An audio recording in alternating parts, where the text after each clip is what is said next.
दोस्तों आए दिन मेरे पास में पीड़ित पतियों की साइड से ऐसे सवाल आते रहते हैं जिसमें ये पूछना होता है कि सर हमारी पत्नी जब हमारे साथ में रह रही थी तब है जो उसने हमारे साथ में बहुत ज्यादा गलत किया है।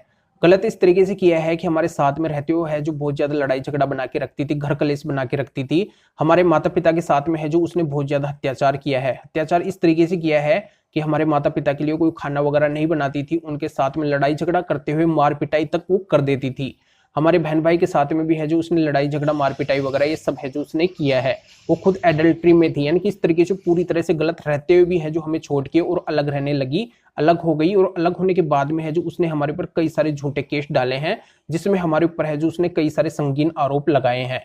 अब इतना सब करने के बावजूद भी है जो हमें कहीं से एडवाइस मिली है कि आप अगर कोर्ट के अंदर जा रहे हैं या फिर आपका मीडिएशन चल रहा है तो वहां पे आपको केवल यही बात बोलनी है कि आप पत्नी को रखना चाहते हैं।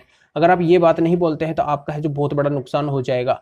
तो इस लेवल के ऊपर है जो मेरे से ये पूछना होता है। तो बिल्कुल मैं आज आपको सही और सटीक जानकारी इस वीडियो के माध्यम से बताने वाला हूं कि ऐसी सिचुएशन के अंदर अगर आपकी पत्नी इस तरीके से आपको बहुत ज्यादा परेशान कर चुकी है और आपको अगर कोर्ट के अंदर बुलाया गया है या फिर आपका कोई मीडिएशन चल रहा है तो आपको है जो केवल ये एक बात बोलना जरूरी है। ये एक बात अगर आप बोल देते हैं तो आपका पूरा समाधान है जो हो जाएगा। और ये किस तरीके से बोलना है, किस तरीके से बात रखनी पड़ेगी, ये पूरी जानकारी मैं आपको इस वीडियो के अंदर बताऊंगा। वीडियो बहुत ही महत्वपूर्ण है, आपको अंत तक देखना है तभी है जो पूरी जानकारी समझ में आएगी, क्योंकि आधे अधूरे वीडियो से कोई भी जानकारी समझ में नहीं आती है।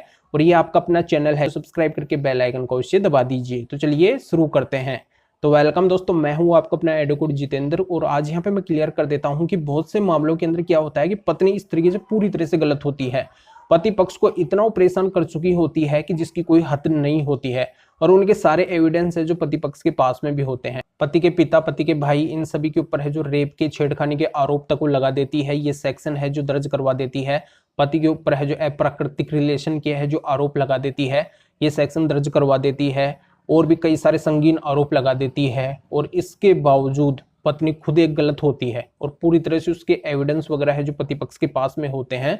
और इस सिचुएशन के अंदर यहाँ पे पति के सामने एक बहुत बड़ी मुसीबत होती है कि क्या फिर भी हमें है जो यही बोलना है कि हमें पत्नी को रखना है। नहीं, आपको ये नहीं बोलना है। आपका अगर मन नहीं है उस पत्नी को बिल्कुल भी रखने का तो आप है जो वहाँ पे क्लियरली मना कर सकते हैं कि मुझे है जो इसको नहीं रखना है।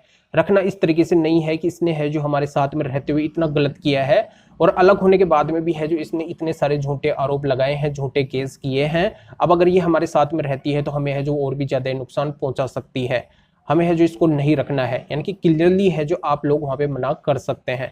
अगर मना कर देंगे तो इसका है जो कोई भी नुकसान नहीं होगा, क्योंकि गलत वो है, आप नहीं है। और इसके एविडेंस है जो आप लोगों के पास में है, तो कहीं पे भी है जो आपको कोई भी नुकसान है जो नहीं भुगतना पड़ेगा। यानी कि अगर आप इस लेवल के ऊपर आपका मन है ही नहीं और अगर हाँ कर देते हैं फिर उसी तरीके से है जो पत्नी परेशान करती रहेगी।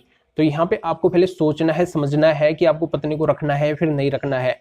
अगर नहीं रखना है तो क्लियरली आप ना कर सकते हैं। जानकारी यहाँ पे समझ में आ गई होगी तो वीडियो को जरूर लाइक करें और शेयर भी करें जो और लोगों तक जानकारी पहुंच सके।